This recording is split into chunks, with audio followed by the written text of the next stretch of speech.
don't read it.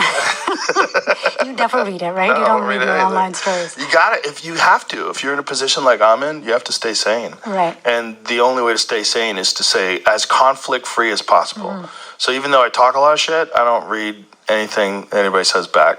Like, say it all. You're allowed to. You should be. You should be allowed to talk about anything. People that I meet are almost all nice. Yeah, I mean, it's like so much universally nice people. So much easier to be mean online than it is face to face, right? Even people that I know don't like me. Like I could, there's certain people. Like I could say what I mean. I say hi, and they're like hi, and like they don't like me because I represent something. But they're not mean to me. Whereas in the privacy of their own home or sitting on the toilet, they could say the most awful shit on Twitter.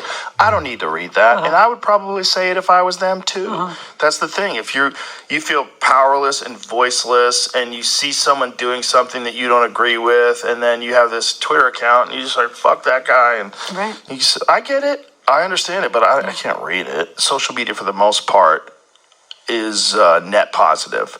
I think... You think so? Yes. I do. I mean, I love it and I use it as a tool for the work that I do 100%. But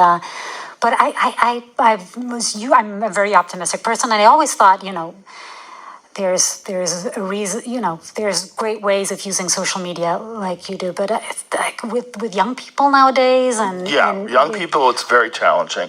But this is what I think: information is almost always good, and then the understanding that some of the information is bad is good, because then you realize like, oh, don't trust everything. Like figure out what's right and what's wrong, and then finding verifiable, like accurate sources of information is good. Yeah, like, but that's what I think is harder and harder to do, right? Yeah, but you can do it. But the point is, at least more information is available now than ever before, which just makes it very difficult for governments to pull off stuff that they were trying to pull off before. It makes it very difficult for people to get scammed like they were getting scammed in the past. It's just there's going to be a bunch of people that get duped no matter what. And there's going to be a bunch of people that get kidnapped by social media, meaning that their attention span and their focus, their life becomes a part of that thing.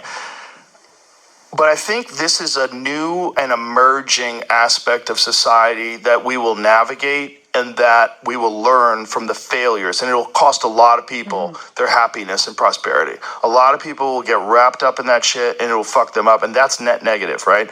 But I think we'll learn from it. Like, you don't want to get bit by the rattlesnake. You hear that rattle? Get the fuck out of there. We'll realize through all these other people's mistakes where the pitfalls are. So we'll have to develop more robust ways of thinking about things and more resilience.